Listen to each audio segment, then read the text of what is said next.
Sabe, queridos, deixa eu fazer uma pergunta para você. Quem aqui já recebeu alguma palavra profética sobre a sua vida? Levanta a mão. Alguma palavra de conhecimento, alguma coisa que o Senhor falou sobre o seu futuro? Levanta a mão. Olha que interessante. Quem aí já ouviu a mesma palavra através de duas pessoas diferentes? Levanta a mão. Continua com a mão erguida quem já recebeu a mesma palavra 3 vezes. Olha aí. Eu vou parar o leilão profético para te falar o seguinte. Na Bíblia significa ativação. No caso, a palavra profética, o Senhor está te ativando. 2 na Bíblia significa divisão ou confirmação. No caso, o Senhor falar a mesma coisa para 2 pessoas diferentes, Ele está confirmando. 3, não na Bíblia, mas para mim, significa que você não está respondendo para que o Senhor precise falar mais de 2 vezes a mesma coisa. Demorou um pouco para eu aprender que não existe mérito algum eu ser colecionador de profecias. Sabe, e nós temos na igreja pessoas que ouvem a mesma coisa há muito tempo. Eles são colecionadores de profecia e eles acham isso incrível e falam, que demais, como Deus insiste, né, em mim. Como Deus ele reafirma cada vez mais, querido. Se o Senhor está precisando falar a mesma coisa, eu vou te falar isso aqui de uma forma bem clara. Todo mundo um dia ouviu uma palavra profética em casa da sua mãe. E essa palavra foi: filho, vai comprar pão. Ativação. Depois, e vem acompanhado de uma resposta. Qual é? Tô indo, já vou. Daqui a pouco vem a segunda: filho, vai comprar pão. Aí vem novamente: já vou, tô indo. A terceira vez, não vem filho, vem nome completo. E junto do nome completo, um chinelo que faz curva. E que ainda que você desça ao mais profundo abismo e suba ao mais alto monte, aí mesmo ali o chinelo da sua mãe o encontrará. Pode ter 50 crianças na rua, aquele é teu. É ou não é? Querido, não existe mérito algum você ouvir a mesma coisa do Senhor várias vezes. Significa que está faltando resposta. Significa que está faltando algo da nossa parte. Eu preciso me mover em direção daquilo que o Senhor está me falando. O Senhor promete uma terra, então eles precisam andar em direção daquela terra. E sabe de uma coisa, querido? Eu sei que o Senhor tem falado coisas ao seu respeito. Eu sei que o Senhor tem falado coisas para você que você pensa que é um tempo, mas na verdade é sobre um lugar. Porque a tua promessa, o seu futuro não é um tempo, é um lugar. É um lugar com o Senhor. Tudo tem a ver com uma posição. Por isso que a pergunta no jardim, quando Deus procura Adão e Eva, Ele não procura o que vocês estão fazendo. Ele pergunta onde vocês estão. Porque nunca teve a ver com o que você faz, mas teve a ver com a sua posição. Teve a ver, você está posicionado em um lugar. Não é somente um tempo. Mas sabe de uma coisa? O Senhor tem falado coisas sobre o meu e sobre o seu futuro. E o que nós precisamos entender é que toda palavra profética, toda palavra profética bíblica, toda profecia individual, toda palavra de conhecimento sobre a sua vida, tudo que o Senhor tem para você como promessa, querido, o final dessa promessa não tem a ver com você. O Senhor fala coisas ao seu respeito, mas que o final de tudo isso não tem a ver com você. O final de tudo isso tem a ver com honrar a Cristo e tem a ver com abençoar um povo. Esther não governa porque ela é a mais bonita de todas. Ela governa porque um dia o povo dela precisaria da influência política dela para que eles não fossem exterminados. José não governa porque ele simplesmente é o filho mais querido. Ele governa para que no dia que os seus irmãos vêm pedir perdão para ele, querido, não tem a ver com perdão, isso que é a maturidade. José, os seus irmãos vêm, quando vem, descobre que é ele e fala: irmão, perdão. Ele: não me peçam perdão, foi Deus que me enviou à frente, para que no dia de necessidade da minha família, eu fosse o canal para poder suprir essa necessidade. Abraão ouve: de ti eu farei uma grande nação. Mas querido, essa nação nunca esteve dentro de Abraão, essa nação sempre esteve dentro de Deus. Porque tudo que Ele está fazendo, Ele vai fazer em você e através de você. Queridos, o final de tudo isso é você entender que não tem a ver com você, tem a ver com o povo. O Senhor quer te dar em medida sacudida e transbordante. E o transbordante significa que não cabe mais em você. E vai precisar escorrer para todos os lados. Vai precisar escorrer para as pessoas que estão perto.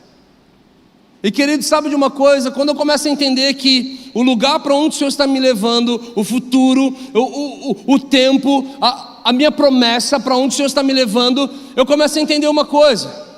Eu começo a entender que em Apocalipse capítulo 1, verso 6, lá diz: porque através do sacrifício de Jesus, nós fomos feitos reis, sacerdotes e filhos. Reis, sacerdotes e filhos. E como filho, querido, nós somos co-herdeiro, participante, juntamente com Cristo. Sabe de uma coisa? Há um tempo atrás, eu vim aqui nessa cidade, alguns bons anos atrás, e eu participei de uma conferência, fiquei uns 3 dias, e alguém apontou o dedo para um pastor para mim e falou assim: Brunão, aquele pastor semeia um carro zero todo ano na vida de alguém que o Senhor fala para ele. Querido, acabou a conferência para mim. Eu fiquei a conferência toda olhando para aquele pastor, falando: Deus, faz ele me ver. Deus, faz ele me ver. Pai, tu sabes, Pai. Você sabe que não é para sobre chegar bem no estacionamento da igreja. O Senhor sabe que não é para dar rolê para o shopping. O Senhor sabe que é para enfiar um monte de barbado dentro desse carro, a gente enfiar um monte de equipamento no teto, onde caber, e a gente poder cumprir o nosso propósito. O Senhor sabe, Deus sabe de uma coisa. Passou 3 dias e nada, Ele não me viu. E aquilo machucou, sabe? Falei: Deus, o Senhor sabe das minhas necessidades. Deus, o Senhor sabe como é que... Eu falei: Deus, por que o Senhor não fez ele me ver? Falou: Bruno, porque você é um menino que sobrevive. Você precisa se tornar um homem que vive e supre. Não te fiz para ficar mendigando pão. Não te fiz para ficar... Eu te fiz não para ficar recebendo o carro. Eu te fiz para poder ficar semeando carros. Entenda uma coisa: através do sacrifício de Jesus, você se tornou rei, sacerdote. Mas Bruno, você gastou toda a sua vida no sacerdócio do quarto. Nesse quarto eu te dei canções, eu te dei livros, eu te dei projetos. Mas você saía como sacerdote desse quarto com olhos miseráveis para ver quem seria o rei que ia financiar a visão que eu te dei no quarto. Você leu esse texto como rei ou sacerdote, nunca foi uma escolha. O sacrifício de Jesus te deu autoridade para governar nessa terra, te deu autoridade para ter intimidade com o Senhor e para entender que você é filho de Deus. E como filho, você é herdeiro. Sabe de uma coisa? Eu acredito nisso. Toda vez que você recebe uma informação, persiga a informação que você descobre a revelação. Quando você persegue a revelação, você encontra a aplicação. E quando você persegue a aplicação, você encontra a transferência. Você está apto para não falar de uma informação que você leu num livro, mas você está apto para falar de uma carta que está viva em você, porque você vive isso. Nós entendemos e chaves foram sendo viradas dentro de nós. O Senhor fez tanta coisa, o Senhor virou meu entendimento, virou chaves. Sabe de uma coisa? O Senhor me prosperou. E realmente a gente já semeou uns 5, 6 carros. E estamos lá, orando, falando: Jesus, dá outro que a gente dá de novo. Sabe de uma coisa, queridos? Nós precisamos entender que como filhos de Deus, nós somos co-herdeiros juntamente com Cristo, participantes da herança. Nós temos herança. E durante muito tempo eu me posicionei como um filho mimado, que ficava pedindo coisas que na verdade já me pertenciam. Sabe, eu tenho 2 filhos, uma filhinha de 11 anos, e vai fazer 12 anos esse ano. Eu tenho um filhinho de 1 ano e 9 meses. E sabe, esses dias minha filha, ela estava andando no meu carro comigo, a gente entrou no condomínio de casa, eu coloquei ela no meu colo e ela estava ali chegando até na nossa casa, e de repente ela vira para mim e fala: papai, quando eu crescer eu quero ter um carro igual esse. Eu falei: filha, você quer ter um carro? Ela deu um nome para o meu carro. Eu não sei se você tem mania, cada um com as suas loucuras na sua casa. Eu dou nome para todos os carros. Eu já tive o Meia-Noite, eu já tive o João, eu já tive uns carros aí. Esse carro não dei nome, minha filha batizou o carro como Intocável. Pai, vou mandar de Intocável. Eu falei: por que Intocável, filha? É o Intocável, seu carro. Eu falei: por que, filha? É porque não pode mais nada, não pode bater a porta, não pode pisar no banco, não pode isso. Eu falei: que continue assim. Então ela vira: papai, eu queria um carro desse quando eu crescesse. Eu falei: filha, se eu te falar que esse carro já é teu. Ela: quê? Eu vi uma mulher nascendo numa menina. Eu assustei, falei: Deus me livre. Esse carro já é seu, filha. Eu já vi a carinha dela com 11 anos de idade, querendo pegar as amiguinhas dela na escola e saindo dando rolê. Ela estica eu falei, filha, tudo que é do papai é teu também. Porém, entretudo, você ainda não tem maturidade suficiente para poder alcançar esse pedal. Tem o entendimento, reflexo, você não tem, na nossa legislação, você ainda não tem idade para poder fazer isso. E sabe, muitas vezes nós nos posicionamos como a minha filhinha de 11 anos. Você fica pedindo para Deus algo que já te pertence. E Gálatas 4, capítulo 1 vai dizer que o filho, enquanto ele é imaturo, ele nada se difere de um escravo. Queridos, eu queria que você entendesse que toda promessa que o Senhor tem falado sobre a sua vida, na verdade é uma denúncia sobre um nível de herança que você vai acessar. Eu queria te mostrar que a promessa e a herança são as mesmas coisas. Se a criação aguarda pela manifestação dos filhos, cada filho vai se manifestar em área diferente. Vão ter filhos que vão se manifestar nessa plataforma, outros filhos vão se manifestar nas praças, outros vão se manifestar no mercado de trabalho, como executivos, na área de finanças, nas artes. Cada filho vai se manifestar em área diferente. Nós temos na nossa igreja uma menina que tem uma voz incrível, é uma das vozes mais incríveis que eu já ouvi na vida. Eu falava, Jesus, a hora que a gente gravar o CD da igreja, meu Deus, a hora que o Brasil ouvir a voz dessa menina, meu pai, vai ser incrível. E a filha da mãe me sai do louvor. Brunão, não quero mais fazer parte do louvor. Eu falei, mas por quê? Está acontecendo? Não, Brunão, eu não quero mais. Não, você está em crise, é o casamento. Eu digo, o que está acontecendo? Pelo amor de Deus, menina, o que está acontecendo? Falou, Brunão, eu entendi que meu lugar não é aqui em cima. Eu não sou uma voz que clama na plataforma, eu sou uma voz que clama na calçada. Eu vou com meu marido para as praças, para a rua, é lá que eu vou erguer o nosso altar de adoração. E sabe de uma coisa, fiquei tão em paz, falei, Jesus, que bom, quando a gente entende o nosso lugar, quando a gente entende aonde eu tenho que clamar, quando eu entendo o meu papel, eu falei, vai lá. E sabe, como filho você vai manifestar em áreas diferentes das pessoas que estão do seu lado, e você vai precisar acessar as suas heranças dentro desse nicho de manifestação. Então começa a entender que a promessa e a herança são as mesmas coisas. Aí eu me pergunto, por que muitos não estão vivendo a sua promessa? Muitos não estão acessando a sua herança? Porque Gálatas 4 vai dizer que o filho, enquanto ele é menino, imaturo, ele nada se difere de um escravo, que não pode participar da herança do seu senhor. Se a Bíblia fala que quem é menino não acessa a herança, você não tem que ficar pedindo para Deus sua herança, você tem que deixar de ser menino. O segredo todo aqui tem a ver com maturidade. Então, se o teu casamento, ou o casamento de alguém que você conhece, não está um casamento bom, feliz, você na verdade precisa amadurecer para acessar a sua herança conjugal. Então você acessa a sua herança financeira, você amadurece, acessa a sua herança ministerial. E são tantas áreas que nós precisamos amadurecer, são tantas áreas que nós precisamos crescer. E eu sei de uma coisa, queridos, quando nós falamos em maturidade, é natural nós olharmos para alguém de cabelos brancos e falarmos, ele é maduro. E eu olhar para um menino, para meninos como eu estou vendo aqui, adolescentes, falar, são imaturos. Nos olhos humanos e naturais, nós achamos que a maturidade tem a ver somente com a idade. Mas o reino espiritual e o reino natural, algumas coisas se divergem. No reino natural, você precisa nascer para poder morrer. No reino espiritual, você primeiro morre e depois vive. No reino espiritual as coisas são diferentes, as coisas caminham numa linha diferente. No reino natural nós só olhamos para alguém mais maduro em idade, falamos, ele tem maturidade, então eu olho para um menino e falo, ele não tem. Mas sabe de uma coisa, querido? O reino espiritual, a maturidade não tem a ver com o tempo, a maturidade tem a ver com obediência.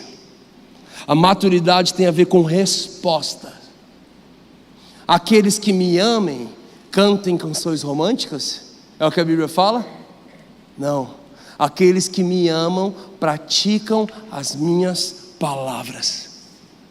Ou seja, o maior nível de adoração que nós podemos dar ao Senhor é um coração e uma vida obediente. Tem a ver com o maior nível de que você está disposto a obedecer. Por isso que tem meninos que estão extremamente maduros acerca das coisas espirituais, porque eles estão dispostos a obedecer. Mas tem pessoas que são maduras em idade, mas são extremamente imaturas espiritualmente. Porque no reino espiritual, queridos, o menos é mais, o líder é servo, o pobre é rico, o louco é sábio, o último é primeiro, o fraco é forte, o grande é pequeno, quem perde é que ganha, quem chora é quem ri, e quem morre é quem vive. E quando eu começo a entender que na verdade o que me impede de acessar a minha herança, viver o que foi me prometido, são as minhas imaturidades, eu preciso amadurecer. Eu preciso investir tudo o que eu puder para amadurecer. Provérbios 23 vai dizer que compre a instrução, o conhecimento e a sabedoria. Invista dinheiro naquilo que vai te amadurecer em entendimento, instrução e conhecimento. Eclesiastes 3 vai dizer: há tempo para todo propósito embaixo do céu. Há tempo para todo propósito embaixo do céu. Então a gente vai traduzir esse versículo de uma outra forma, mais entendido. Se você diz que não tem tempo, na verdade você não tem propósito. Se a palavra fala que há tempo para tudo aquilo que você estabelece como propósito, querido, o tempo vai surgir. Porque você estabeleceu aquilo como prioridade. Então céu e terra se movem para que o tempo apareça. Mas quando você não prioriza algo, quantas pessoas a fala dela: não tive tempo para ler, não tive tempo para orar, não tive tempo para jejuar, não tive tempo para ter comunhão, não tive tempo para discipular, não tive tempo para ser discipulado, não tive tempo para servir. Na verdade não te falta tempo, na verdade te faltou foi propósito. E quando nós estabelecemos um propósito, meu amigo, o tempo surge. O tempo aparece de uma forma que você não imagina. O tempo rende. E eu quero entrar e falar para vocês e terminar essa minha fala daqui a pouquinho. Falar sobre algo que eu tenho buscado amadurecer. Eu tenho buscado muito amadurecer. Em uma visão, nós estávamos conversando com um pastor aqui à tarde. Nós tivemos um tempo de mesa incrível. Eu acredito nisso. Outro pastor que foi me buscar, ele começou a perguntar: cara, foi muito edificante o que você falou sobre a mesa. Queridos, deixa eu abrir um parênteses aqui e falar um pouco sobre a mesa, porque tem comida na mesa e tem muita coisa boa na mesa. Mas uma das coisas mais incríveis que acontece na mesa, nós estávamos um dia em São Paulo, num açaí, nós fomos tomar um açaí em São Paulo, e estava todo o time nosso do Morada, e estava o Alessandro Vilas Boas, o André Aquino, Tom Molinari e Nick Billman. E virou chapação. E eu lembro que quando nós estávamos fora da mesa, eu fui cumprimentar o Tom, eu fui cumprimentar o Nick Billman, e quando nós sentamos na mesa, cada um começou a partilhar algo. E quando chegou a minha vez, meus olhos abriram, eu enchi os olhos de lágrimas, e eu falei: gente, olha aqui, fora da mesa, o Tom e o Nick, eles são bem mais altos que eu. Fora da mesa, eu sou mais alto que o Alê. Mas olha uma coisa, todo mundo olhou, eu falei: na mesa está todo mundo da mesma altura. Porque o que faz uma pessoa ser maior que a outra geralmente são as pernas e não o tronco. E sabe de uma coisa? Até alguém muito alto na mesa fica mais curvado, alguém muito baixo na mesa fica mais ereto. E sabe de uma coisa? A mesa tem o poder de fazer com que a sua recompensa pública, o quanto você tem caminhado por uma nação e o outro tem caminhado somente num bairro, na mesa não importa. Porque na mesa a recompensa pública vem para o secreto, vai para debaixo da mesa. E o que é do secreto vem para a recompensa pública, o coração. Na mesa você tem acesso, olhos nos olhos, acesso ao coração, acesso à vida.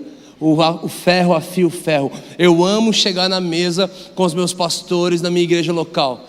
Eu sou do time pastoral lá e eu chego com os pastores, nós vamos ter um tempo de mesa. Eu amo poder sentar com eles falarem: ei, Brunão, como é que tá? Cara, tá correria, estamos caminhando a nação, estamos viajando para outras nações, está sendo uma benção, está sendo cansativo, saudade de casa, a gente fica tentando equilibrar tudo, e de repente agora que acho que vai vir uma palavra de incentivo, de repente na mesa eu ouço: que legal, cara, bom, hein, Brunão?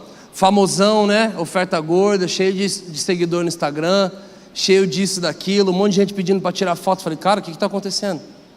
Brunão, antes que aconteça eu já estou te falando, guarda o teu coração, cara, não esquece de onde você saiu, não esquece quem você é pastor, mano, você não é por perambular por essa terra não, Você não caminha por convite, nós estamos te enviando. Novo Testamento não tem convite, tem envio. Nós estamos te enviando para a nossa nação, cara. Lembra disso.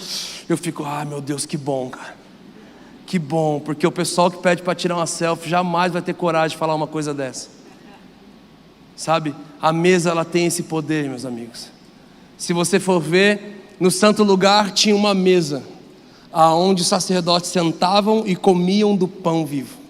Mas no santo lugar tinha uma arca da aliança, onde o Senhor manifestava a sua glória, a sua presença. E a Bíblia diz que a arca foi inspirada pelo mesmo Deus, deram as medidas para o mesmo homem, ela foi entalhada pelo mesmo artista, com a mesma madeira, acácia, tanto a mesa quanto a arca eram feitas de acácia e cobertas com o mesmo material, ouro. Para mim, a glória que é manifestada no secreto é o mesmo nível de essência que acontece quando nós sentamos na mesa com sacerdotes e buscamos o pão da face. Porque o que mais acontece na mesa é o que eu recebi do Senhor. O que eu recebi do Senhor, porque eu recebi do Senhor. E na mesa cada um começa a liberar. Sabe de uma coisa? Ontem eu estava na cidade de Belo Horizonte e nós sentamos com os pastores na mesa. Sabe o assunto que foi? Começamos a conversar sobre cultura, sobre tocar a cidade, sobre isso. Cheguei aqui, fomos almoçar, sentamos na mesa. Sabe qual foi o assunto? O mesmo. Sabe o que eu descubro na mesa? Que o Senhor está falando uma coisa para uma igreja. E o Senhor pode falar uma coisa para você que completa com aquilo que está sendo falado para os outros, porque o Senhor entrega algo antes, algo após e algo durante para alguns, e na mesa tudo começa a se completar. Se eu vou te mostrar minha agenda, você vai ver que eu separo tudo por cores, e tem cores ali que é mesa. Eu viajo para ter mesa, as pessoas vêm para minha casa para a gente ter mesa. Nós temos comunhão, nós ouvimos o que o Senhor tem falado nos corações. Fala, cara, o que Jesus tem te falado? O que tem acontecido? Como é que é? Sabe de uma coisa, essa cultura é muito incrível, de você sentar na mesa com seus amigos, não somente para comer, beber, trocar ideia. O gerar valor na mesa é quando você não precisa falar de ninguém, você fala daquilo que o Senhor tem falado e feito em você. E a sua maior mensagem é: leve o que te aconteceu. E na mesa, querido, o Senhor tem nos dado maturidade, e é o que eu quero falar sobre isso hoje. Nós precisamos amadurecer, eu preciso amadurecer sobre o nosso entendimento da visão apostólica. Maturidade no ministério apostólico. Bruno, você é um apóstolo para falar a respeito disso? Não, querido, vamos só falar, vamos entender algo. É muito importante nós entendermos algo. Tem algo na teologia chamado a lei da primeira menção. A primeira menção fala que tudo que é citado várias vezes nas escrituras, pode ter citado 400 vezes, mas a primeira vez que aquilo é citado, é estabelecido o propósito, é estabelecido o porquê. É tão lindo quando você descobre o seu porquê, porque o seu porquê alimenta o seu o que, quando e como. Então, o Senhor pode mudar o que você vai fazer, quando você vai fazer e como você vai fazer. Daqui 2 anos Ele pode mudar como você vai fazer, quando você vai fazer, o que você vai fazer, mas o porquê nunca muda.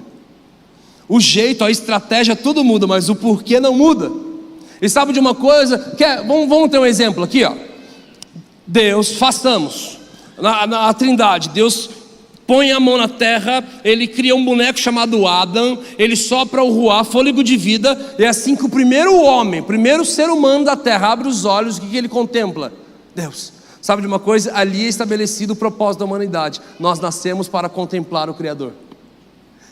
Por que Davi foi segundo o coração de Deus? Todo mundo acha um versículo diferente para falar por que ele foi o homem segundo o coração de Deus. Mas é tão incrível, o homem que já tem tudo, que podia pedir todas as coisas, ele pede uma coisa. E graças a Deus que ele fez isso, porque gerou uma canção tão incrível. Uma coisa eu vou pedir, e uma coisa eu a buscarei, que eu possa habitar na sua casa todos os dias da minha vida para contemplar. Quando eu entendo que a primeira menção de abrir os olhos como ser humano é sobre contemplar, quer ver que você vai ver que uma coisa mudou no meio do caminho?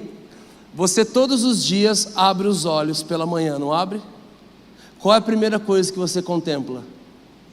O seu Criador ou o seu celular? Você está entendendo como a lei da primeira menção começa a colocar algumas coisas no lugar? Você fala, uau, eu sei da luta diária que eu tenho para abrir os olhos todo dia pela manhã e entender que eu nasci para contemplar mais o Senhor do que o bendito do WhatsApp, do que o bendito do Instagram, do que os benditos compromissos diários e tudo mais. E eu olho, confiro e já vejo um monte de notificação. Eu fico... Mas eu preciso me controlar e falar, Jesus, a primícia do meu dia tem a ver com o propósito da minha existência. Então, quando eu começo a entender a primeira menção, eu vou entender a primeira vez que o apóstolo foi citado. Queridos, o apóstolo, ele era um oficial grego, mas que depois que Roma toma o império, eles também utilizam desse mesmo artifício, dessa mesma ferramenta.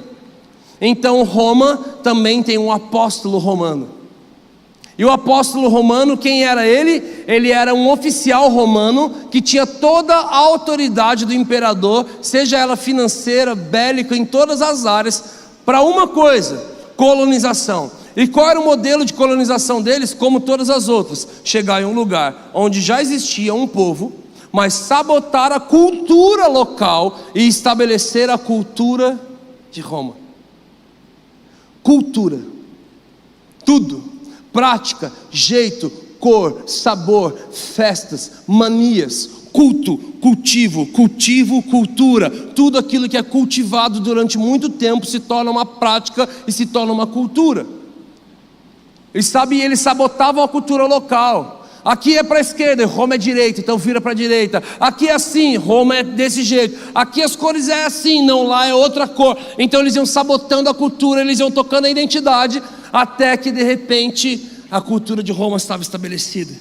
Por que motivo? Eles só queriam fazer isso para simplesmente destruir uma cultura local? Não, eles queriam fazer isso para um propósito. Qual era o propósito? Para que entre o rei, para que quando o imperador de Roma viesse, ele se sentisse em casa.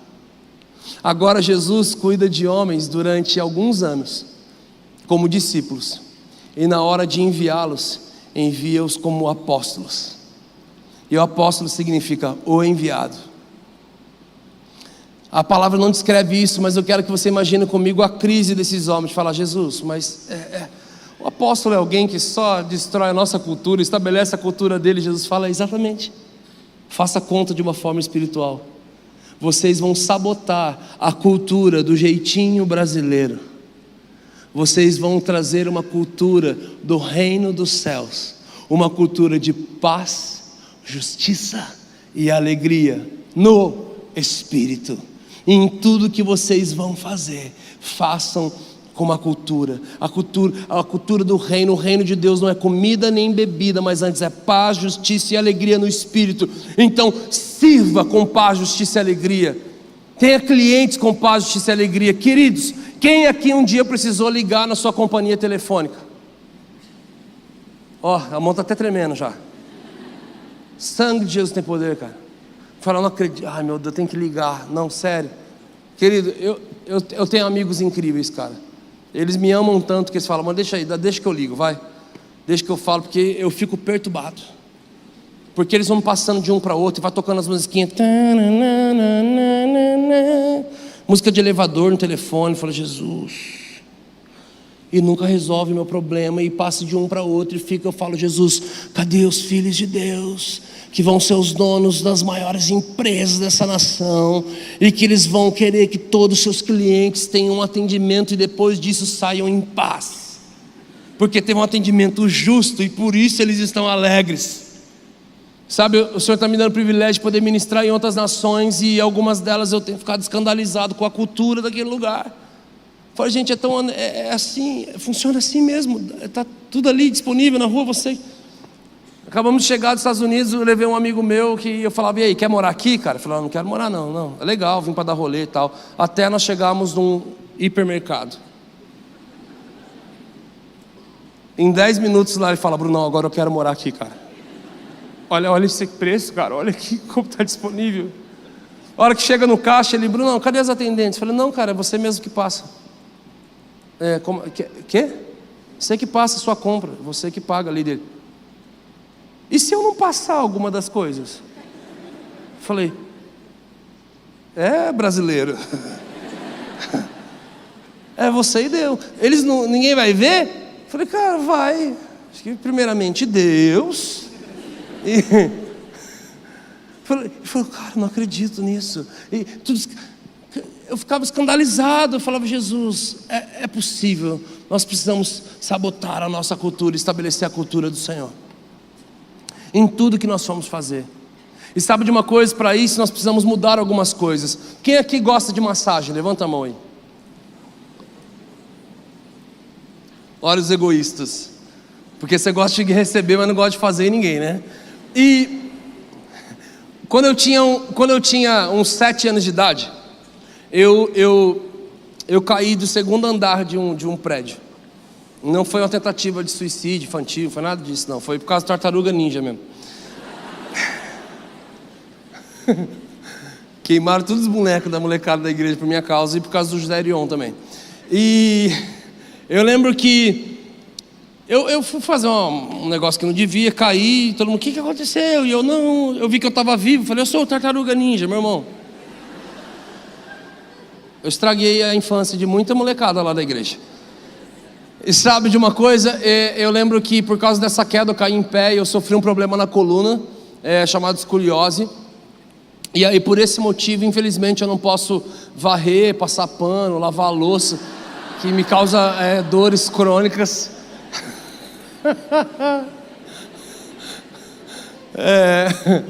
Mas não tem jeito, eu casei com baixinha. E vocês sabem, né? Baixinho, tudo que é baixinho é brabo, não tem noção da vida, do perigo, de nada. E não tem jeito. Mas eu lembro que por esse motivo e para ajudar na minha adolescência eu era skatista. E aí eu sofria muita dor na coluna. E aí eu lembro que semearam na vida dos meus pais uma massagista, uma fisioterapeuta para atender minha família.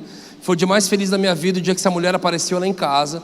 E ela falou, olha, eu vou atender vocês. Então ela atendeu minha mãe saiu super relaxada e chegou minha vez. Ela falou, tira a camisa, filho, eu tirei. Aí ela falou, senta ali no sofá. Eu falei, tá bom, sentei. Assiste TV. Eu falei, assiste TV, tá bom, tô assistindo, tia. Agora vai no computador. Agora senta na mesa ali para você comer. Agora ela começou a observar como eu me movia, como eu fazia. Passado alguns minutos ela fala assim, vamos começar? Eu falei, vamos. Então ela falou assim, agora estica o braço para lá. Eu estiquei, falei, tá bom, tá alongando para eu poder receber a massagem, né? E alonga para lá, alonga para cá, puxa, estica e vai, só eu, sozinho, e nada. E eu ficava pensando, né, cadê minha massagem, né, Jesus, cadê minha massagem? Tô lá, cadê? Não feliz, ela pega e fala assim, ela pegou uma bolinha de tênis, colocou no chão e falou, deita na bolinha. Eu falei, acho que é bom, né? Faz o teste. Irmão, é uma das piores dores da vida. Ela me fez deitar na bolinha, eu achei que ia ser relaxante. Querido, foi uma tortura incrível, assim. Eu deitei na bolinha, ela falava, ela, vai filho, rola. Rola filho, ai, não dá, tia dela, rola menino. Eu tinha uns 14 anos de idade. Rola, eu falei, não tem como. Ela não satisfeita, pegou minhas pernas, começou a me rolar na bolinha. Eu comecei a gritar de dor, minha mãe aparece dando risada. Eu fiquei bravo, peguei a bolinha para dar nela. Eu olhei para ela e falei assim, cadê minha massagem? Ela respondeu uma coisa que na hora não fez sentido algum, porque eu era menino.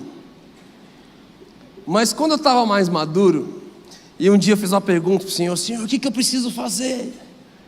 O Senhor me faz aquela bendita daquela mulher aparecer na minha memória, Senhor. Aquele dia ela virou para mim e disse algo que hoje tem se tornado uma palavra muito pontual e profética para os dias atuais. Ela virou para mim e disse assim, filho, você não precisa de massagem. Você precisa mudar a sua postura. Não é de massagem que você precisa. Você precisa de mudança de postura. Mude a sua postura. Meu amigo, eu vim te trazer uma mensagem, não uma massagem. Eu vim te trazer uma mensagem. Você não precisa de massagem. A gente é a geração que mais ama massagem espiritual. Chegar num lugar e sentir a presença e ficar. Eu amo, querido, eu amo a chapação. Eu amo o ambiente de glória. Eu amo nós estarmos envolvidos com o Senhor. eu amo esse ambiente, vigília, meu Deus, acampamento, retiro, e tá tudo misturado, tá tudo chorando. O irmão vem orar por você e coloca você dentro da axila dele e fala, porque o Senhor, e você não sabe como, você entendeu tudo, você fica... Mas sabe, a palavra glória no Velho Testamento é a palavra kabod, e ela significa o peso da presença de Deus. Mas a mesma palavra glória no Novo Testamento, agora em grego, é a palavra doxa, e a glória agora significa a opinião de Deus. A mesma glória que te derruba no chão é a mesma glória que te deixa de pé e transforma a sua mente. A opinião de Deus, ela muda a sua forma de pensar. E eu tenho sentido que a opinião do Senhor está muito ligado com aquela mulher que devia ser uma profeta, não era massagista. Filho, você precisa mudar a sua postura.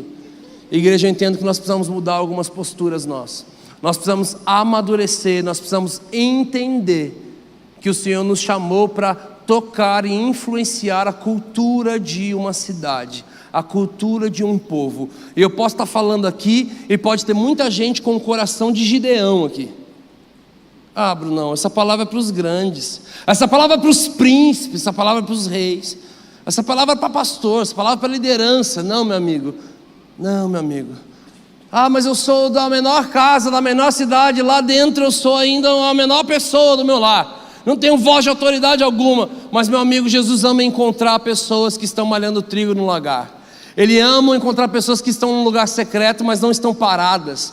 Elas estão preparando pão num lugar onde se faz vinho. O seu pão sai com sabor de vinho. Eles amam o corpo de Cristo. E sabe de uma coisa? Ele ama encontrar pessoas nesse lugar que querem dar uma simples resposta. E a sua resposta pode te tornar uma resposta para uma nação, para uma cidade.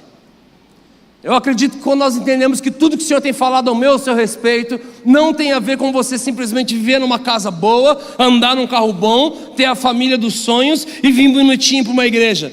Tudo que o Senhor tem falado ao seu respeito, o final disso é sobre honrar a Cristo e tocar um povo, tocar pessoas, seja ela de suas esferas, as suas maneiras. Mas igreja, nós precisamos fazer isso. Esses dias eu fiz um post provocativo no meu Instagram, não sou disso, mas eu fiz. E alguém veio e falou para mim, Brunão, por que você fez isso?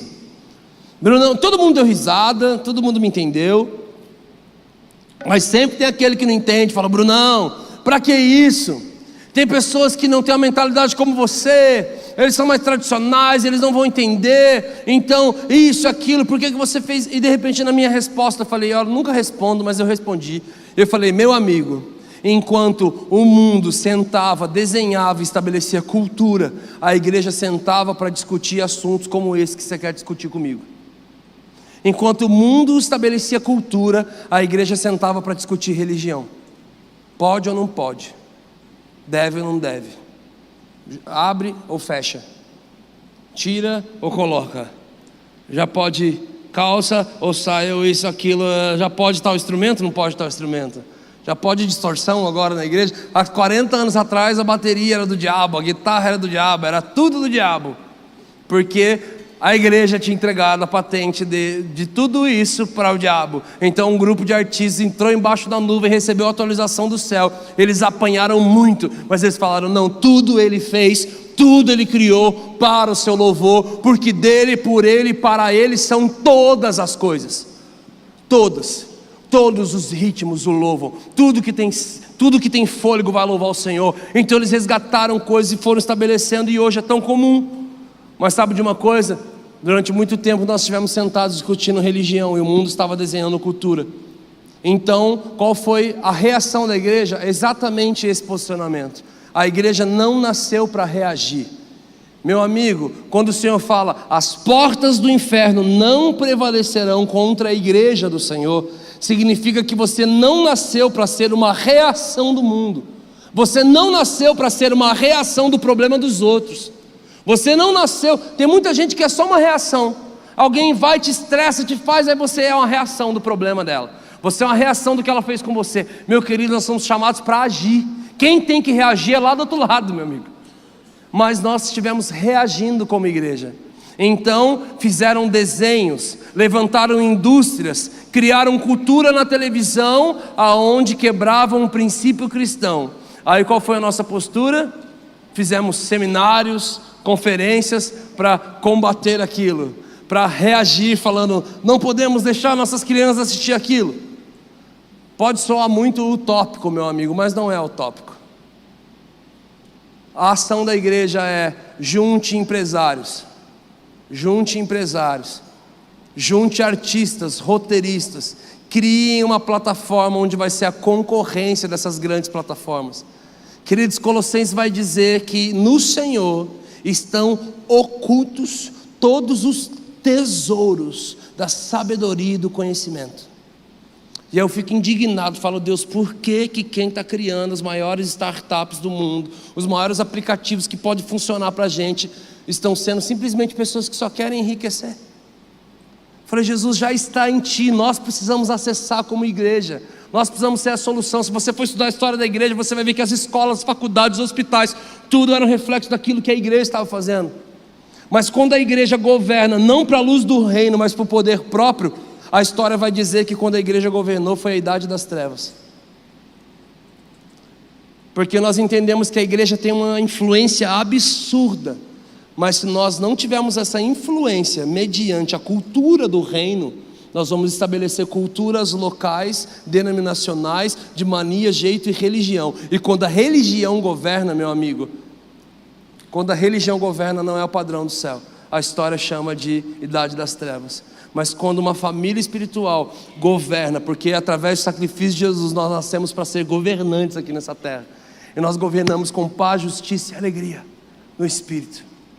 Queridos, eu quero desafiar você a sonhar mais alto. Eu quero desafiar você a abrir o seu coração e permitir que o Senhor plante sementes que até então poderiam ser coisas absurdas para você. Mas eu acredito aqui nessa noite que o Senhor vai liberar roteiros, o Senhor vai liberar livros incríveis. Eles vão ser vendidos para uma geração de adolescentes. Eles vão estar estabelecendo cultura do reino através de ficção. Eu acredito que o Senhor quer liberar filmes, Ele quer liberar roteiros, peças teatrais, Ele quer liberar tanta coisa. E o que nós precisamos fazer é simplesmente falar, eis-me aqui. Não tem como. Meu amigo, uma grande mudança da velha aliança para a nova aliança, é que na nova aliança o Senhor nos permite sermos cartas vivas. E essas cartas vivas geralmente não levam mais o nome de uma pessoa, mas levam o nome de uma cidade. Porque tudo que o Senhor tem liberado e falado para os seus homens é sobre uma cidade. Então você vai ser uma carta viva. O Senhor fez pessoas serem cartas vivas aos Gálatas, aos Coríntios, aos Efésios. E o Senhor quer te fazer uma carta viva para Curitiba. Uma carta viva para a sua cidade que você está assistindo, onde você estiver. Não tem como mais você passar e não se... Queridos, eu atualmente moro em uma cidade chamada Taubaté, interior de São Paulo. Eu estava nos Estados Unidos, a minha família, na Disney, nós estávamos numa fila, uma pessoa vira, você é do Brasil? A coisa que mais tem lá é brasileiro. Então você é do Brasil? Sou. De onde você é? Sou de tal cidade, lá do sul. A gente nunca ouviu falar. Onde fica? Fica a tantos quilômetros de Porto Alegre. Vocês são da onde? Nós somos de Taubaté. Nunca ouviu falar, né? Falou, sim, a grávida.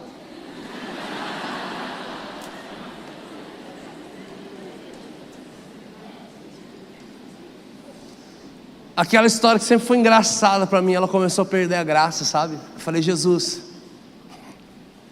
eu estou em outro país, e até aqui, as pessoas olham para a minha cidade e falam, é lá a cidade de uma mulher que estava gerando algo que tocou a nação, e de repente descobriram que aquela gestação não passava de uma mentira. Então eu trouxe isso para a minha igreja e falei, gente, a verdadeira grávida de Taubaté é a igreja. E no fim das contas nós vamos saber se o que nós estamos gerando é uma mentira ou uma verdade. Precisamos gerar, queridos, qual é a cultura de Curitiba? Qual é o que o Senhor tem falado a respeito daqui? O que o mundo fala a respeito daqui, queridos? Eu te desafio a mudar a sua postura e a sua mentalidade e permitir entender que o menor nível de governo que Deus dá a um homem é sobre uma cidade. Órfãos, viúvas. Estava conversando com os pastores, ele já está falando sobre todas as coisas que estão fazendo aqui, que está acontecendo aqui, falou só uma parte. Eu já sei que nós estamos no caminho certo. O Senhor me trouxe aqui hoje só para reafirmar e falar, vocês não estão ficando loucos. É possível, é verdade.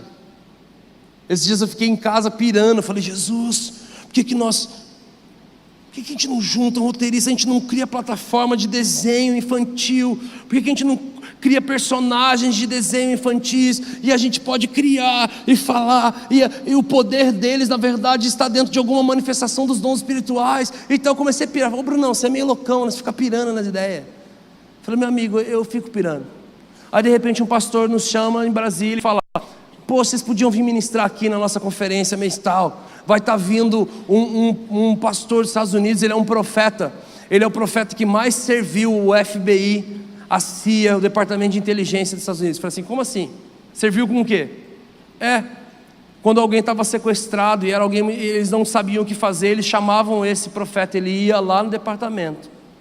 Eles falavam, pastor, por favor, nos fale. E aquele pastor começava a orar e o Senhor começava a liberar a palavra de conhecimento para ele.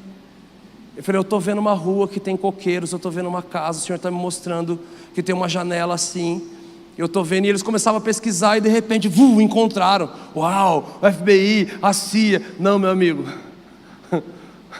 Pessoas que estão se movendo nos dons espirituais, que está podendo tocar uma cidade, abençoar. Eu falei, Jesus, eu não estou ficando louco. E no meio de todas essas minhas loucuras, chegam uns amigos e falam, Bruno, olha, tem o pessoal do time em quadrinhos da Marvel, tem a seleção brasileira da Marvel, os homens que desenham para a Marvel, e um deles saiu da Marvel porque ele entendeu o propósito que o Senhor quer. Ele quer criar um quadrinho que vai tocar, ele vai poder fazer algo para as bancas, e ele quer fazer isso, e ele quer a tua ajuda para escrever a história do negócio. Eu falei, Jesus, está acontecendo.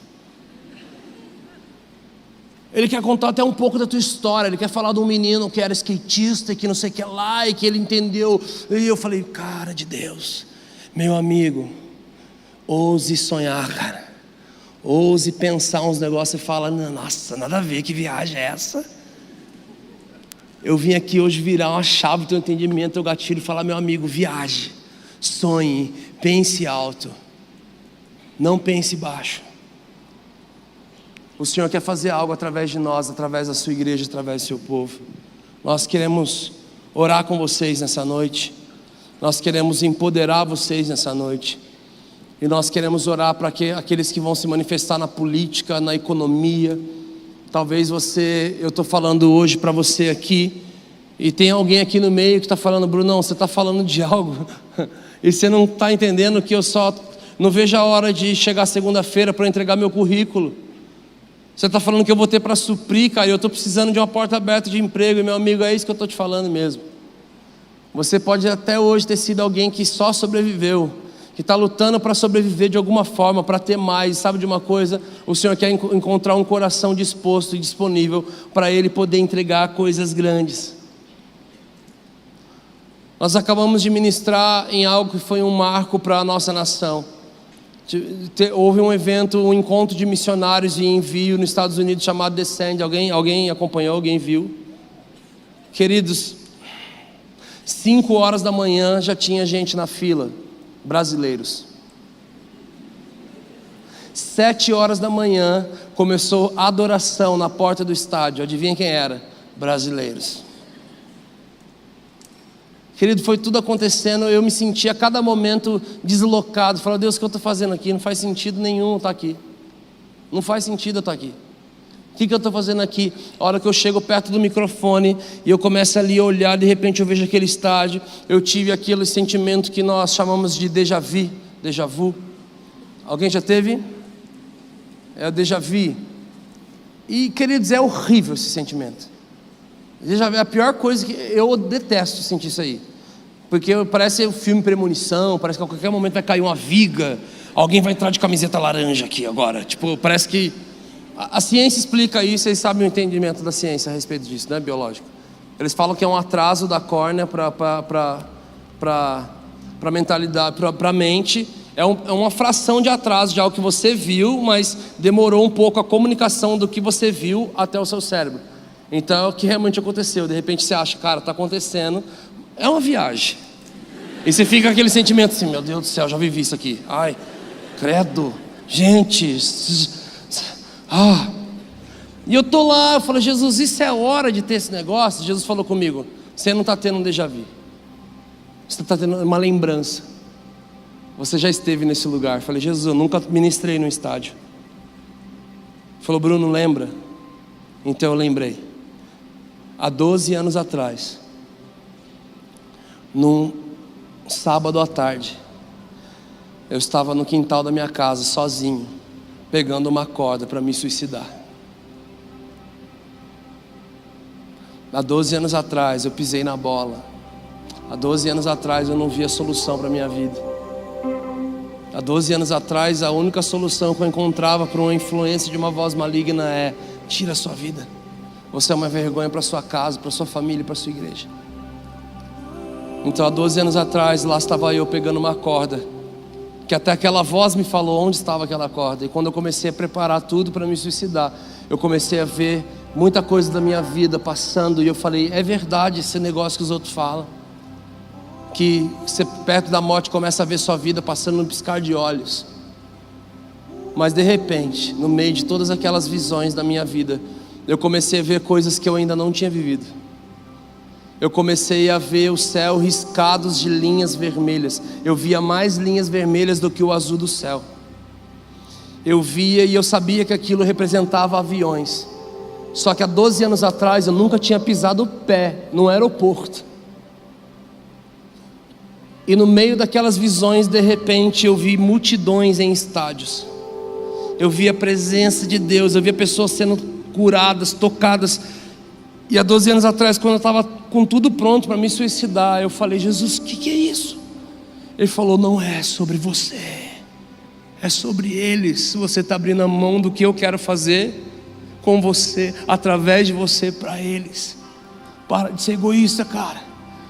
Sabe, queridos, eu lembro que eu entrei na minha casa, eu chorei, eu falei: Jesus, eu vou topar o processo, vamos para cima. Sabe de uma coisa, queridos, 12 anos depois, eu estava na frente do estádio que o Senhor tinha me mostrado no dia que eu tinha desistido de tudo. Sabe de uma coisa, queridos, ouse sonhar. O Senhor está fazendo algo. Há muitos anos o Senhor tem liberado palavras proféticas que falam que a última onda de avivamento antes da volta de Cristo estava para se levantar, e ela sairia do Brasil. Profetas do mundo inteiro têm profetizado e falando: Brasil, vocês são a nação escolhida. Brasil, o último avivamento vai sair daí, vai começar aí. Na última Copa do Mundo que aconteceu no Brasil, de uma junta missionária vieram 36 mil missionários mover as águas da nossa nação, porque eles já sabiam que o Senhor ia começar um grande mover mundial, ia começar o epicentro disso na nossa nação. Mas nós estávamos assistindo o jogo, enquanto o mundo tinha acordado para querer mover algo aqui. Nós temos entendido que o Senhor tem movido algo. Esse algo tem a ver com unidade. O Senhor tem unido os nossos joelhos por um único propósito eterno. E sabe de uma coisa? Tudo tem a ver com também o nosso nome. Nós não entendemos, e a gramática portuguesa não entende a nomenclatura brasileira como verbo. Quem nasce na América é americano, quem nasce na Alemanha é alemão, na Argentina é argentino. Mas a única nomenclatura de um cidadão, de uma nação no mundo que pode ser estudada como verbo é o brasileiro, porque historicamente o brasileiro fala de uma ação. Os portugueses que vinham da nossa terra e que chegavam no porto levando uma madeira, que dentro dessa madeira tinha algo vermelho como brasa, que era o pau-brasil. E esse algo vermelho como brasa, eles recebiam o apelido de brasileiros, porque eles falavam: lá vem os brasileiros, os exportadores de brasa. Falava: Jesus, desde sempre o Senhor escreveu a nossa nação para algo. E sabe de uma coisa, queridos, eu queria falar para você: ouse sonhar. Eu falo que o meu maior problema em dias assim, eu vejo tantos meninos ali, eu falo: cara, é isso. Eu estou vendo meninos ali vibrando, falando: é isso. Sabe de uma coisa, queridos, meu grande problema foi que eu acreditei demais nas pessoas. Isso não foi ruim, foi bom. Porque eu estava em dias como esse, eu era um menininho lá no meio daquele retiro e falavam: Deus vai levantar alguém aqui para tocar essa nação. Sabe o meu problema? Eu acreditava naqueles homens de Deus, falava: é verdade, eu vou mesmo, eu vou tocar. Eu morava numa cidade de 60 mil habitantes, nunca tinha andado de avião. nunca tinha feito nada na minha vida, mas eu acreditava naquilo que estava sendo liberado lá. Sabe, querido, que o seu maior problema essa noite seja acreditar em tudo que o Senhor está falando a teu respeito aqui. Que você possa permitir que o Senhor abra os seus olhos. Eu oro para que nessa noite o Senhor abra os seus olhos e faça você enxergar as coisas numa visão espiritual. O meu maior desejo, eu vou encerrar agora falando sobre isso. O meu maior desejo essa noite é que o Senhor libere aquilo que Ele liberou para Bezalel e aquilo que Ele liberou para Noé. Ele liberou para esses homens modelos do céu.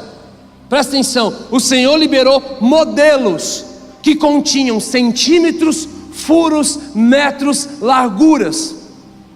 O Senhor liberou modelos para a construção de uma arca e para a construção de um tabernáculo e também de uma arca da manifestação da presença. E presta atenção, depois que o Senhor libera modelos do céu, sabe qual é a grande diferença? A floresta que eles passavam e caminhavam a vida toda enxergando somente uma floresta, do dia para a noite, quando o Senhor libera o modelo do céu, Ele olha o que todo mundo vê, uma floresta, mas Ele não vê mais uma floresta, Ele vê uma arca. Bezalel olha para o arraial e vê um arraial, tecido, madeira, ouro. Todo mundo fala, que é isso? É um arraial. Pergunta para Bezalel, ele vai falar, não cara, isso é um tabernáculo. É todos os materiais que eu preciso para construir o tabernáculo. Sabe de uma coisa, querido? Quando o Senhor muda a sua visão e entrega um modelo do céu, você vai enxergar o que todo mundo vê, só que de uma forma sobrenatural. Então o Senhor te diz, você adquiriu várias peças, mas eu estou te levando para um lugar onde eu vou te dar a tampa do quebra-cabeça. E na tampa do quebra-cabeça Ele libera o modelo daquilo que Ele quer que você construa. Ah, mas eu estou fazendo. Não tem a ver com fazer, tem a ver com estar posicionado, tem a ver com construir. Lucas 14, quem de vocês vai construir uma torre? Se não parar para calcular os custos, você não vai ver a conclusão. E aqueles que virem os seus alicerces, mas não virem a sua conclusão, irão zombar de você. Queridos, o que nós estamos construindo para a nossa geração? O que como família espiritual nós vamos construir para a nossa geração, para o nosso legado? Esses dias um amigo falou, Brunão, você tem que ir no museu do Benihim. Eu falei, por quê?